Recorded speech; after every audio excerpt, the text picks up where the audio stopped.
Good morning everyone. तो चलिए आज हम देखते हैं फिर से गुप्ता एज।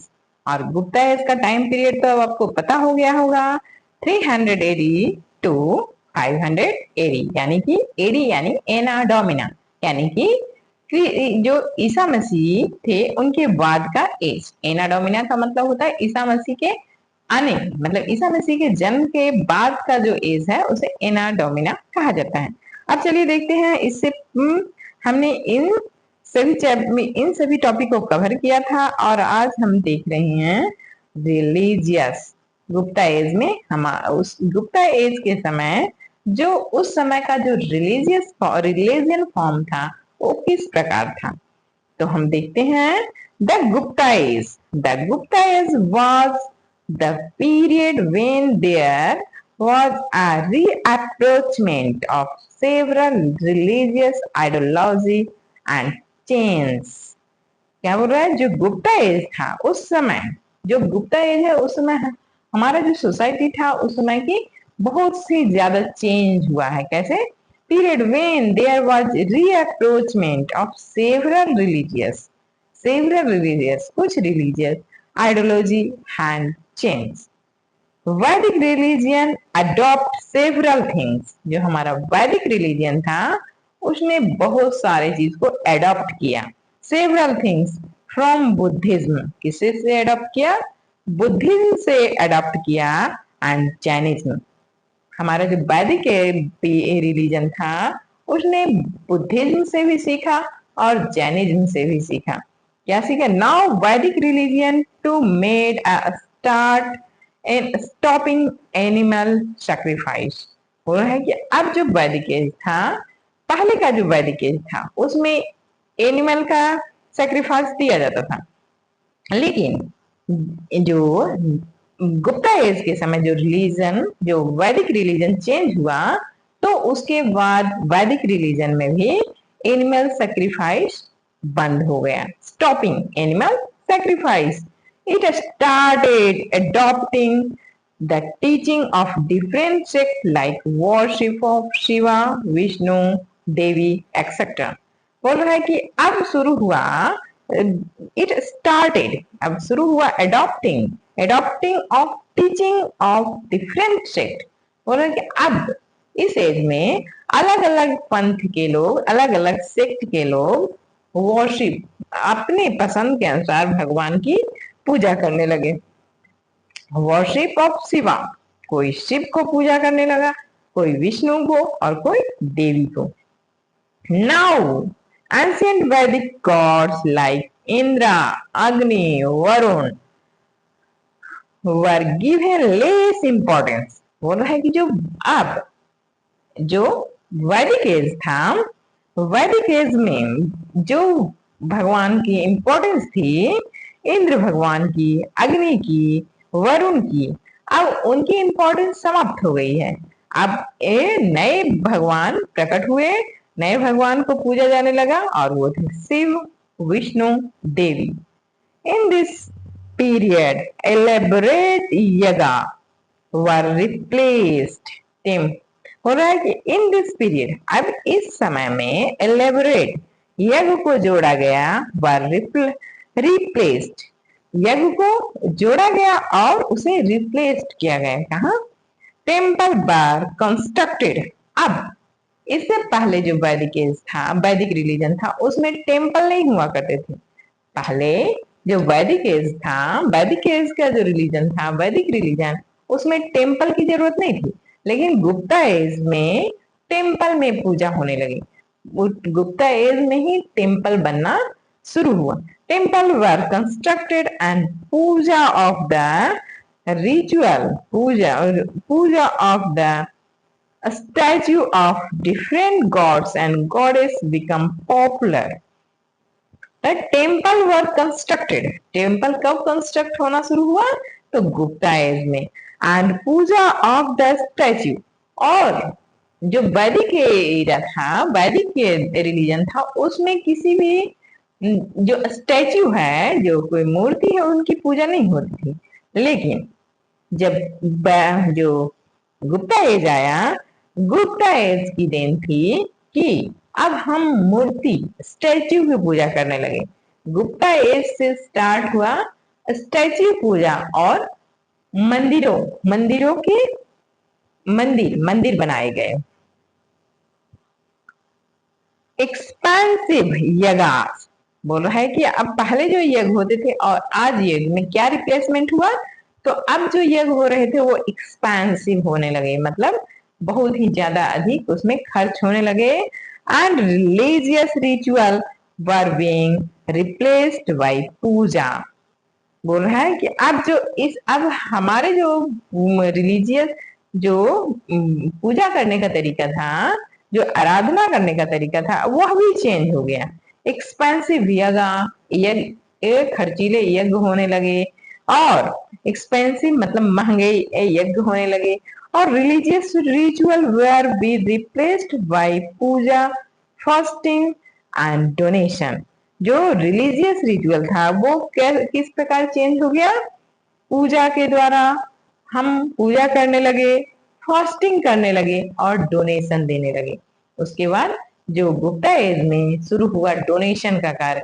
डोनेशन पहले भी दिया जाता था, लेकिन अब डोनेशन अधिक देने लगे, डोनेशन देने लगे। फास्टिंग का जो एज था वो पहले नहीं था, अब फास्टिंग भी शुरू हो गया। और अलग अलग रिचुअल, जैसे कि हम देखते हैं कि अपने अपने अपने धर्मों में, सभी के धर्मों में अलग अलग कर्म कांड होते हैं। इस प्रकार से पूजा किया जाता है, इस प्रकार से जल चढ़ाया जाता है, इस प्रकार से अक्षत चढ़ाई जाती है, इस प्रकार से हवन दिया जाता है। तो ये सब क्या है? ये हमारे रिचुअल है, ये सब हमारे क्या है? कर्म कांड है। तो मतलब पूजा करने का जो तरीका है, तो इस प्रकार क्या है, ये सब हमारा जो है वो गुप्ता एज में आया। गुप्ता एज में आया।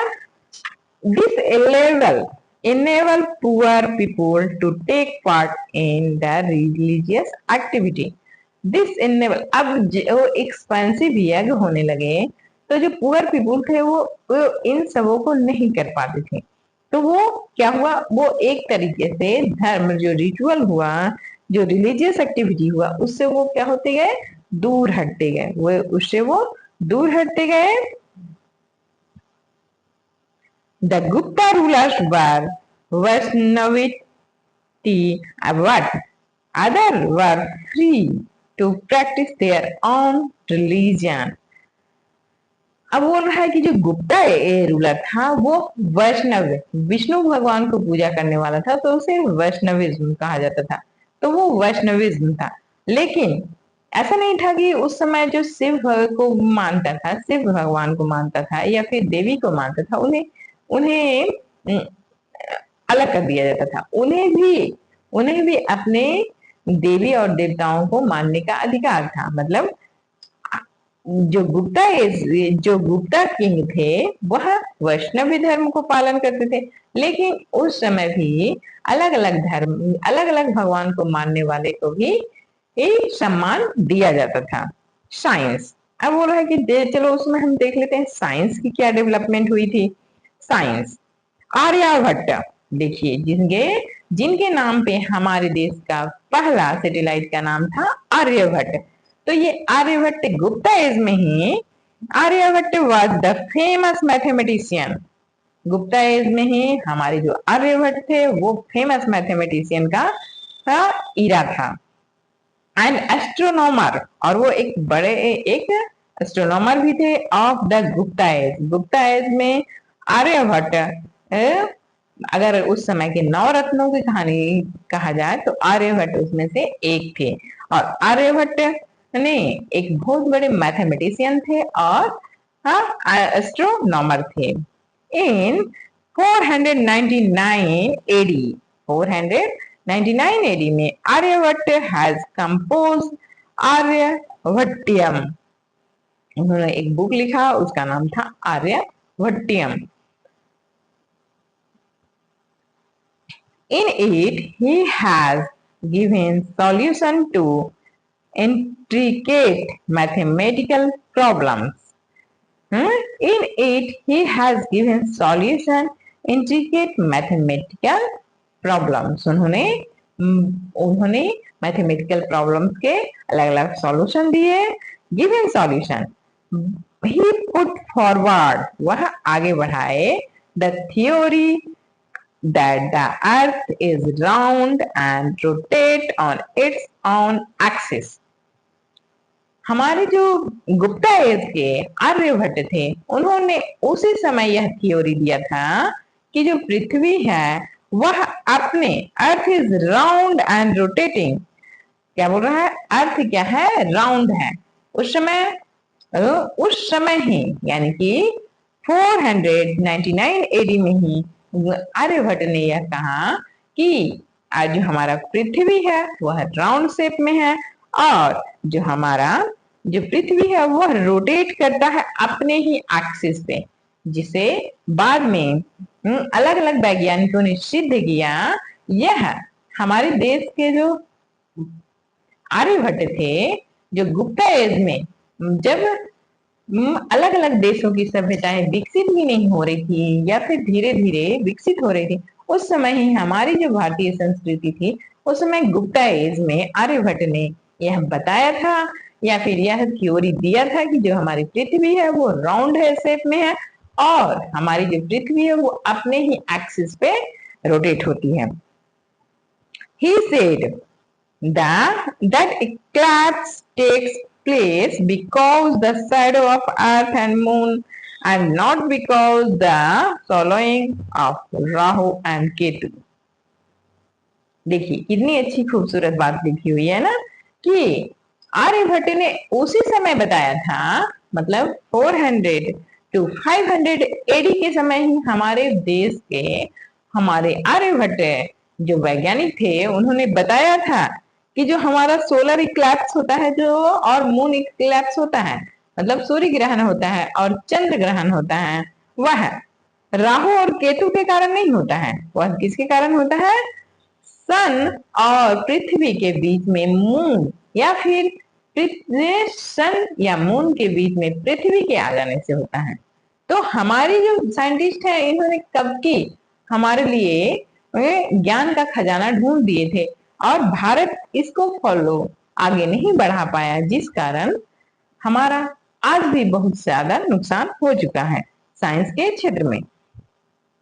तो आर्यभट्ट ने पहले ही बताया था, सबसे पहले बताया था कि जो इक्लिप्स होता है, जो चंद्र ग्रहण होता है, जो सूर्य ग्रहण होता है, वो राहु केतु के कारण नहीं होता है। क्या के कारण होता है, हमारा जो अर्थ, पृथ्वी और मून, ये तीनों का जब एक डायरेक्शन में आने पे अगर पृथ्वी और सन के बीच में अगर मून आ जाता है तो वो, और या फिर पृथ्वी और मून के बीच में अर्थ आ जाता है, तब इस कारण क्या होता है, इक्लिप्स होता है।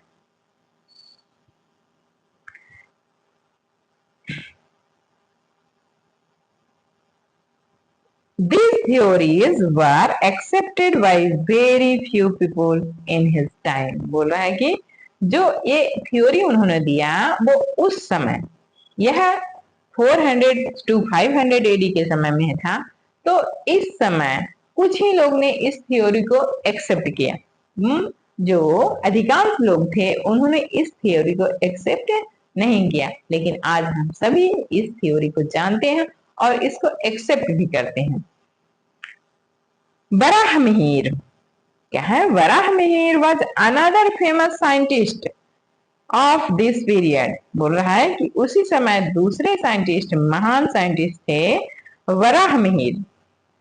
He tried to connect astronomy and astrology. बोल रहा है कि वो ट्राई कर रहे थे कनेक्ट करना एस्ट्रोनॉमी को और एस्ट्रोलॉजी को। Modern science has approved to finding of Aryabhatta regarding the earth. Several books were written in this period on farming and medicine, special veterinary science. हो रहा है कि उस समय बहुत ही बुक लिखे गए जिसमें सेवरल बुक्स वर रिटन, उन्होंने लिखा था, बहुत सारे बुक लिखे थे, जिसमें क्या पे लिखा था, फार्मिंग पे लिखा था और मेडिसिन पे, मेडिसिन किसका, वेटनरी साइंस पे उन्होंने लिखा था। वेटनरी यानी कि जो हमारे जो पेट होते हैं, जो हमारे जंगली जानवर होते हैं, जो हमारे जानवर होते हैं, उनके इलाज के लिए उन्होंने बुक लिखा था। लिटरेचर, अब देखिए हम देखते हैं कि उस समय हमारा जो लिटरेचर था वो किस किस स्थिति में था। Literature, some of the greatest work of Sanskrit literature were composed during this Gupta period। बोल रहा है गुप्ता पीरियड में ही हमारा बहुत सारा संस्कृत लिटरेचर को कंपोज किया गया। कंपोज किया गया मतलब संकलित किया गया। Some of the greatest work of Sanskrit literature, Sanskrit literature में के जो अधिकांश कार्य, सम ऑफ अधिकांश जो कार्य किए गए उनको कंपोज किया गया है संस्कृत लिटरेचर को गुप्ता पीरियड में। Kalidasa, Bharavi, Shudraka and Magadha were great poet of this period. इस समय के जो पोएट थे वो थे कालिदास थे, वारवी थे, शूद्रक थे और क्या थे, Magadh. It is said that it was in the period that Vishnu Sharma wrote the famous fables of Panchatantra and Narayan Pandit wrote Hitopadesh। हो रहा है कि इसी से इट इज सेड दैट, इसी समय इसी टाइम पीरियड के बारे में लिखा गया है विष्णु शर्मा के द्वारा फेबल ऑफ पंचतंत्र, पंचतंत्र की कहानियां जो पढ़ते हैं हम लोग, और जो हितोपदेश लिखा गया है वो इसी समय की कहानियां को वर्णन करता है। Chandragupta Vikramaditya court was famous for 9 James. बोल रहा है जो उस समय के चंद्रगुप्त विक्रमादित्य था उसके 9 जेम्स मतलब जो 9 रत्न थे, वह उनमें 9 रत्न मतलब जो वो अपने अपने क्षेत्र में बहुत ही महान कार्य किए होते, जैसे कालिदास थे, आर्यभट्ट थे, ये सब क्या थे, उनके 9 रत्न में आते थे।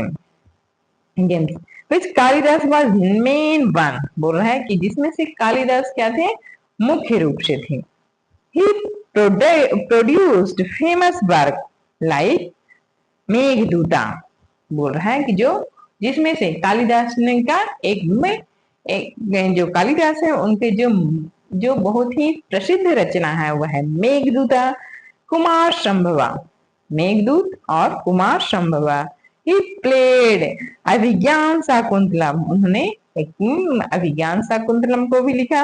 इट वर्ल्ड फेमस, अभिज्ञान शाकुंतलम पूरे विश्व में प्रसिद्ध है। Literature of this period, literature of this period mainly dealt with human feelings and their problem in detail। बोल रहा है कि उस समय जो लिटरेचर लिखा गया था जो ह्यूमन की फीलिंग पे निर्भर करता था और उनके बारे में उसे विस्तृत रूप से वर्णन करता था। Art and architecture, art and architecture. तो देखिए हम आज पढ़ते हैं कि जो हमारा गुप्ता एज था उसमें आर्ट एंड आर्किटेक्चर क्या था।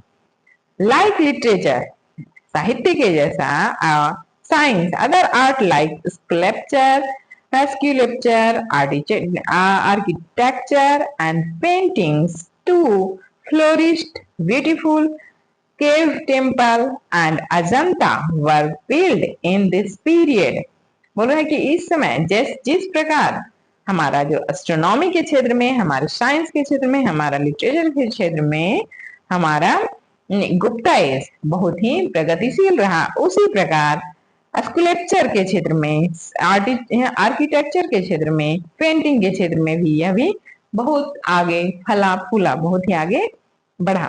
ब्यूटीफुल केव टेम्पल, बहुत ही सुंदर सुंदर केव टेम्पल, केव टेम्पल मतलब गुफा मंदिर। And Ajanta were build in this period, जैसे अजंता एक केव टेम्पल है तो वह उस समय बनाया गया। There were beautiful mural in the Ajanta caves depicting scenes from the life of Buddha। बोल रहा है कि जो अजंता का जो केव है उसमें बहुत ही अच्छे तरीके से डिपिक्ट किया गया है, चित्रित किया गया है बुद्ध के जीवन को, life of Buddha. They were been done so carefully that even today they look real. वो बहुत ही सावधानी से इन बातों को प्रकट करते थे और डे टू डे वो लाइफ में देखते थे किस प्रकार उनकी दिनचर्या होती थी, उनके कार्य होते थे। Along with painting, many temples, caves, chaitya, vihar, stupa, etc. were also constructed in this era. बोला कि सिर्फ जो है केव टेम्पल ही नहीं बनाए गए उस समय, मेनी टेम्पल्स, केव, चट्या, विहार, स्तूपा को भी बनाया गया इस इरा में। गुप्ता एज में बहुत सारे चैत्य बनाए गए, चैत्य विहार बनाए गए, स्तूप बनाए गए, टेम्पल बनाए गए और केव बनाए गए। There was remarkable progress in this field of sculpture. बोल रहा है कि उसमें वास्तुशिल्प का ही बहुत ही बड़ा विकास हुआ। तो ये एज क्या था, फील्ड ऑफ स्कल्पचर का बहुत ही अधिक प्रोग्रेस हुआ था। Large number of statues of Vishnu, Shiva, Buddha, Jain, तीर्थंकर वर मेडेड। बहुत ही अधिक मात्रा में लार्ज नंबर ऑफ स्टेच्यू, बहुत ही अधिक मात्रा में बुद्ध का स्टेच्यू बनाया गया, शिव का स्टेच्यू बनाया गया, बुद्धा का भी, वैष्णु का भी, जैन का भी, तीर्थंकर जो बौद्ध धर्म में जो जैन धर्म में जो सब जैसे हमारे जो बुद्ध भगवान है जो बौद्ध धर्म के प्रवर्तक थे, उसी भी जैन धर्म के प्रवर्तक जो 24 तीर्थंकर थे, तो उन सभी की मूर्ति बनाई गई। A beginnings was made in expressing feeling of the statue in this period. बोल रहे कि उस समय स्टार्ट किया गया कि स्टैच्यू को इस प्रकार बनाया जाए कि वो कुछ एक्सप्रेस कर रहा हो, उस उनके फेस को इस प्रकार बनाया जाने लगा जैसे कि वो कुछ बोल रहे हो, कुछ एक्सप्रेस कर रहे हो। अलग अलग स्टैच्यू के रूप में अलग अलग प्रकार से बनाना शुरू किया गया ताकि अलग अलग मुद्रा को प्रकट किया जा सके। A large number of temples, chaitya, vihar and stupa were constructed in Gupta age. Large number of temple, chaitya, vihar, stupa को गुप्ता एज में बनाया गया। Temple were made with bricks and stone, temple को ब्रिक्स और stone से बनाया गया। Some temples and Buddhist vihara were constructed in cave cut out hills. बोल रहा है कि जो कुछ टेम्पल्स थे, कुछ विहार थे, बुद्धिस्ट विहार थे, उसे टेम्पल उसके क्या किया गया, उसे केव कट आउट, जो पहाड़ों को काट काट कर बनाया गया। In the Gupta age, a huge Buddhist vihar was constructed at Sarnath. हो रहा है कि सारनाथ में उस समय बहुत ही अधिक गुप्ता जो बुद्धिस्ट विहार बनाए गए। बुद्धिस्ट विहार का मतलब क्या होता है, जहाँ पे वो लोग रुकते थे, जो बौद्ध लोग होते थे वह पूरे दिन पूरे साल में बस वर्षा के काल में वो एक जगह स्थायी रूप से रुकते थे, तो वो जो रुकने का जगह बनाया जाता था उसी को बोला जाता था विहार। और उसी के नाम पे आपने बिहार का नाम सुना होगा, बिहार हमारा एक स्टेट है, उसी बिहार के नाम पे बिहार उसका नाम पड़ा। The Dashavatara temple of Deogarh at Jhansi and cave of Udayagiri at Vidisha were also build at the same time. बोल रहा है कि दशावतार टेम्पल देवगढ़ में, झांसी के देवगढ़ में जो दशावतार टेम्पल बनाया गया है, या फिर उदयगिरी विदिशा के उदयगिरी में जो टेम्पल बनाया गया वो किस समय बनाया गया, गुप्ता एज में ही बनाया गया है। The Vishnu temple at Bhitargaon near Kanpur is the oldest temple. जो भीतरगांव में बनाया गया है विष्णु टेम्पल वह सबसे ओल्डेस्ट टेम्पल है in the world which is made of brick. वह सबसे पुराना ईटे से बना हुआ मंदिर है। भीतरगांव का जो कानपुर के पास भीतरगांव है, वहां जो विष्णु टेम्पल है वह क्या है, सबसे पुराना ईटों का बना हुआ मंदिर है। Art of Gupta age in Chhattisgarh. Art of Gupta age in Chhattisgarh. तो आज हम देखते हैं art of the Gupta age in Chhattisgarh. In Chhattisgarh too, Chhattisgarh में भी there is a beautiful work of architecture which were made by bricks. कैसे बना हुआ है? ब्रिक्स से। यहाँ भी बहुत बड़े एक कलाकृति या फिर बहुत बड़े बड़े मंदिर या टेम्पल बनाए गए थे। This is Lakshman temple in Sirpur. जो सिरपुर में जो लक्ष्मण टेम्पल बना हुआ है वो ब्रिक से बना हुआ है, which was build around 650 AD. जिसको बनाया गया है लगभग 650 एडी में। It is about 79 kilometre away from the capital Raipur. बोल रहा है रायपुर से 79 किलोमीटर दूर जो सिरपुर है, सिरपुर में लक्ष्मण टेम्पल मंदिर बना हुआ है जो ब्रिक से बना हुआ है, और यह बना कब है? 650 एडी में। It's Shikhar resembled in Shikhar of the temple of Bhitargaon. Bhitargaon here also seen from mythology legend are depicted. इसमें depicted and the entrance gate and the door frame are well decorated. This show the Chhattisgarh was also influenced by the art of Gupta age. Even today, a fair of organized at Sirpur on the occasion of Buddha Purnima and Magh Purnima. तो कहा जा रहा है कि जो हमारा जो Lakshman temple है इसे हम देख रहे हैं अभी। जो हमारा लक्ष्मण टेम्पल है यह जो सिरपुर में है, इसे कब बनाया गया? 650 एडी में, जो कि एक बहुत ही जो आर्किटेक्चर का बहुत ही बेहतर नमूना है। और ऐसे बहुत ही यार also seen for mythology legion. और जो ये जो बनाया गया है इसकी कलाकृति बहुत ही सुंदर है। इसके जो दीवार का जो डेकोरेशन किया गया है और वह बहुत ही सुंदर है। Decorate frame and wall decorate, उनके दीवारों को, उनके गेट के, उनके तो बहुत ही अच्छी तरह से डेकोरेट किया गया है। This show that Chhattisgarh was a French art of Gupta age. बोल रहा है कि जिसे जो गुप्ता एज का जो आर्ट है उससे छत्तीसगढ़ बहुत ही प्रभावित था।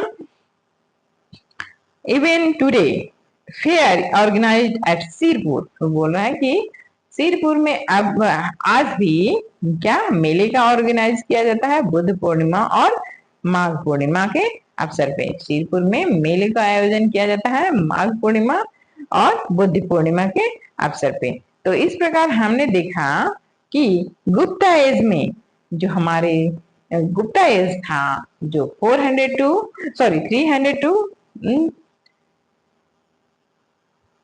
टू 500 एडी का जो गुप्ता एज था, इसमें हमारे जो गुप्ता एज है उसका बहुत ही ज्यादा डेवलपमेंट हुआ। हम उस समय मंदिरों का डेवलपमेंट हुआ, मंदिर बनने शुरू हुआ और मूर्तियों की पूजा शुरू हुई, और मंदिर के अंदर मूर्तियों की पूजा शुरू हुई।